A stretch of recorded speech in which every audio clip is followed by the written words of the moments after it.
Hey guys, welcome back to Land Investing Online, where we teach students how to profitably buy and sell vacant land. This is the simplest, least competitive, and most profitable sector of real estate.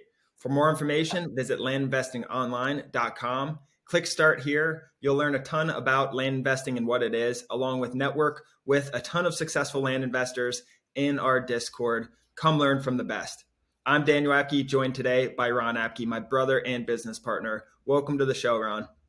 Hey Dan, good to be here. Before we go over our topic, which is hiring your first employee, how to hire your first employee, and what that can look like, let's go into a question from one of our members.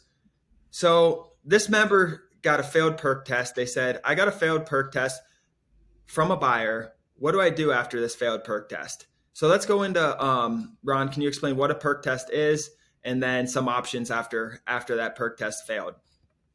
Yeah, so what a perk test is, it's essentially testing the soil on your land for suitable areas for septic. Failed perk tests definitely aren't ideal. So your choices from this situation, you want to maybe talk to the people who did the perk test. Are there alternate septic systems that could be built or used on this land? Um, are there any other options for that? You want to talk to the buyer and see if they're still interested, because there's a reason they asked for a perk test. If it's not suitable for a traditional septic system, they're probably going to want the price down that they're buying it for, so they can pay for some other more advanced system for that kind of soil. It's not a good situation, Dan, to be honest. It's not a fun situation because it's going to cost you money because you're not going to be able to sell the land for as much 99% of the time, I'd say, and you might lose a buyer. We've had this happen. It's unfortunate, but the biggest thing is buying the land cheap enough where if something does go bad, you're not losing money. You should still be able to make a little bit of money. We actually just had one, Dan, that failed. I think we bought the property for 15,000. We had it posted for like 42, maybe, which would have been great. A perk test failed from our first buyer. We took this buyer's offer because we were struggling to get a different buyer without a perk contingency. The perk test failed 2-3 weeks later or whatever, and they backed out completely. And I just told the realtor, like, we bought it for 15,000. What price do we have to sell it at? This is going to be recreational land, 5 acres of recreational land. It's not really going to be for a house anymore. And he got under contract for, I think, 27.5 a couple weeks later. Obviously, it's not ideal losing $15,000, but it was a raw. I knew when we bought the property and we got the buyer or the seller at a low enough price where I would feel fine even if it did fail a perk test like that. Yep, exactly, and that's how it usually goes. That's why you want less contingencies on your when you're selling the property. The less contingencies are better because the more contingencies, the more likely something is to go wrong. In that specific situation that Ron's talking about, it was an extremely what do you want to say, strict health department. So they'd go out there. I talked to the realtor yesterday about this county, and he said they're really strict. Plus, it's a really rocky, sloped, and wet. Everything's in a flood zone. So it's just not ideal for septics, a lot of it, especially with a strict health department. And honestly, we probably could have got more than what we sold it for, but we still bought for 15, sold for 27.5. But this was one of the slower counties that we've ever been in terms of selling things. It probably was the slowest county.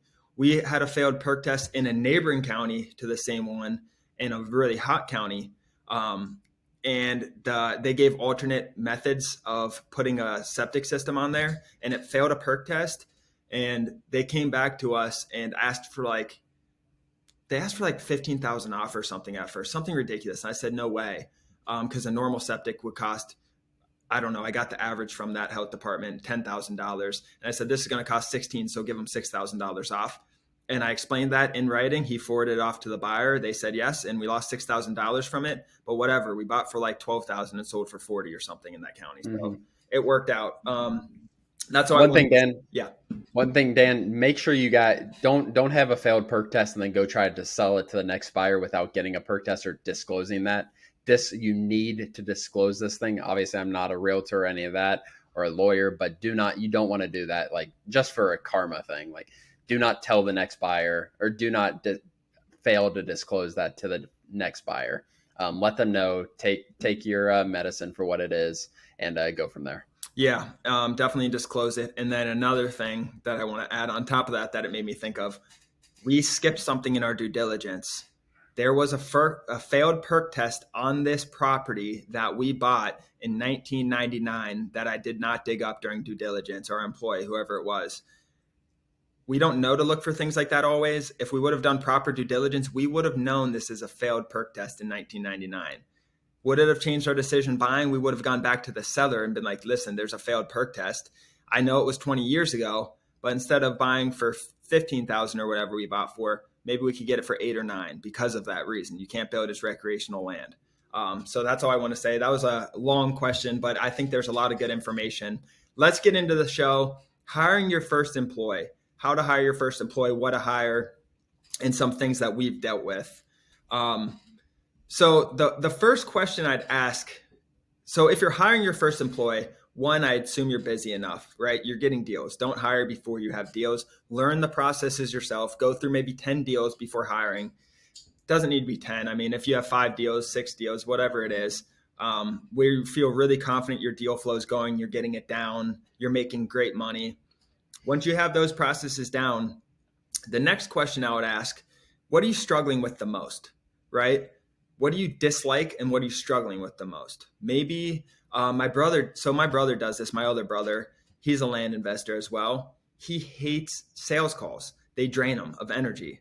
He does not like being on the phone at all. He said he was very nervous. He's getting better at it. He just does not like it. That's his weakness. So if I'm him, maybe I'm looking to hire a salesperson, right? It does not need to be a full-time salesperson. Don't listen to anything you've ever heard in the past about you need to hire a full-time salesperson and pay them X. Get creative with it. Maybe get a college student, pay them, 15 bucks an hour plus commission.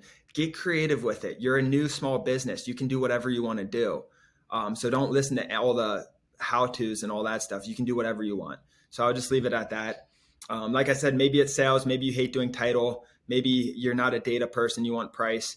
So I would hire what your weakness is and what you dislike. If you have something you dislike and it's your weakness. So if you're bad at sales and you don't like sales, maybe you get a salesperson. If you can't look at Excel anymore and you're really bad at numbers, maybe you get a part-time person to help you price or partner with someone.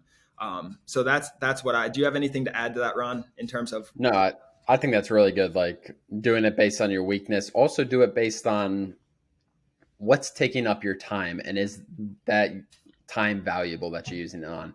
If you're doing a lot of data entry and stuff like that and it's taking 10 hours a week, like is that really worth 10 hours a week? Like you can go get a virtual assistant. Like that's what I want. Like I think everyone should get a virtual assistant that's much cheaper than an American full-time person before they go and hire a full-time person and see how many tasks they can take off your plate. And it does not cost a ton of money to you. Those monotonous tasks that just are daily tasks that take up an hour or two a day, really try to get those off your plate. And then you can spend your time on more valuable things. You're going to have to bite the bullet a little bit, like Daniel said, for the first 10 deals. If you don't like something and you're not partnered with someone, you're probably going to have to do that part of it. If it's sales or the pricing, like those are the two most important things in my mind in this business. Due diligence and transaction coordinator can definitely be hired out early as well. But I really like the idea of a VA. Ours is amazing. I don't know if you're going to get as lucky as us. But I love the idea of getting someone to just take some things off your plate that aren't high value things. Yeah, getting rid of all the low value activities first, I would say. That's so cheap too. I mean, go to these different hiring sites, onlinejobs.ph or the Filipino Craigslist. You can get them on. Get a $3-4 employee. Get all those low value tasks off your plate. And by low value, scrubbing data, responding to emails maybe a little bit. They can answer calls, but you don't want them to be honest. We'll go into that later. They can really do whatever you want, and you can pay more and get a better quality person as well. But yeah, I like that, hiring a VA first just to get those low value tasks off your plate. We specifically, what did we do for our first employee? We hired a full-time transaction coordinator. The main thing in our head was to handle title and due diligence. Keep in mind, Ron and I were two people, both full time, so we were doing over probably $1 million of profit or so before we actually hired, maybe $800,000 of profit a year before we hired our first transaction coordinator. And then we thought title and due diligence we need someone for. So that was what we did first. Going back, maybe I would have hired a virtual assistant before this, like early on. We didn't do that. We did everything ourselves. I had other businesses and things going on. I probably would have if I didn't, just because I was dealing with a lot at that time. But like Ron said, I'd probably hire a virtual assistant early and then a transaction coordinator. Going back, it still worked out for us. We still have a virtual assistant that does a lot for us. Whatever. I probably wouldn't change it going back, but let's talk about some other positions that you can hire out then. So we talked about transaction coordinator early on. They can handle all title and due diligence and other things like listing properties, handling inbound calls for sale properties and such things. We have our transaction coordinator doing so much. We call him a transaction coordinator. That's her main job. But as we're scaling this, as we're growing, her responsibilities get more narrow because we're hiring in other places now, right? So we're taking more off her plate because now there's so much more due diligence to do. Instead of 5 properties a week, there's 15 properties a week or something. And instead of 5 properties in title, there's 50 properties in title. So everything's just scaling up. Hers are getting more and more narrow, and then we're adding different people to different seats. But let's talk about some of those different seats. What are some other positions to hire on? Yeah, so we have, and I still do the pricing because I enjoy doing it. It's not something that like I think is I enjoy doing the pricing, so we're still doing that. So you, like Daniel said, like getting someone who can do a lot of stuff at first is important. So we have one person who is doing sales calls, which is dealing with sellers, and then he is also dealing with selling our properties, whether it's realtor relationships and that stuff. Those could be 2 different jobs, acquiring and selling, without a doubt. Like those can be 2 different jobs. They're not in our company at this time because he can do both. He's really good. Um, I mean, other than that, Dan, there aren't a ton. Like transaction coordinator, you obviously could hire like there's part-time CFOs out there that can help with your finance. I think that's overlooked a lot. Obviously, you have contracted bookkeepers and stuff like that. That's not going to be in-house. But other than that, like those are the main things I see. It's sales, which I view as acquiring and buying or acquiring and selling, transaction coordinator, which is due diligence and title work, and then really pricing, honestly, Dan. Okay, so we have transaction coordinator, title and due diligence, and pricing, and then like Ron said, CFO part time. I mean, guys, if you guys are doing $5 million of profit a year, get your books in order. Hire a part time CFO or something, or it doesn't. I don't know, part time CFO. Just hire someone to handle finances for you and help you plan and do all that. That's a lot of money. But most of the people listening are not there yet, so don't worry about that stuff. Hire a cheap virtual assistant first, then go get a transaction coordinator and scale up as you need.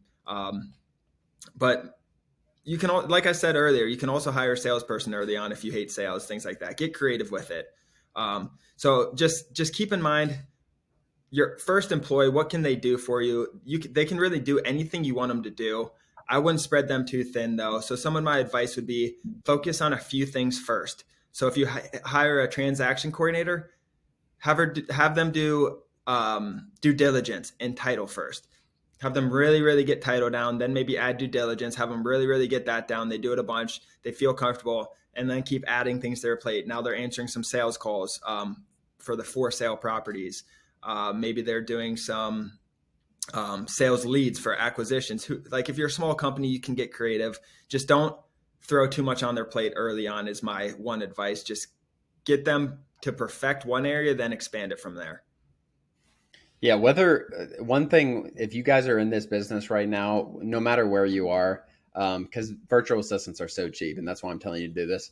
Like, sit for a week, write down what you do and how much time it takes, and then after that week, evaluate what you're actually spending your time on. you'll realize when you do this, and I still do it. I'll do it once every 2 weeks or something because I don't want to waste time in my days, and I don't want to do things that I think someone else can be doing just as effective. But review those, do it for a week, do it for 2 weeks, and look at what you're spending your time on.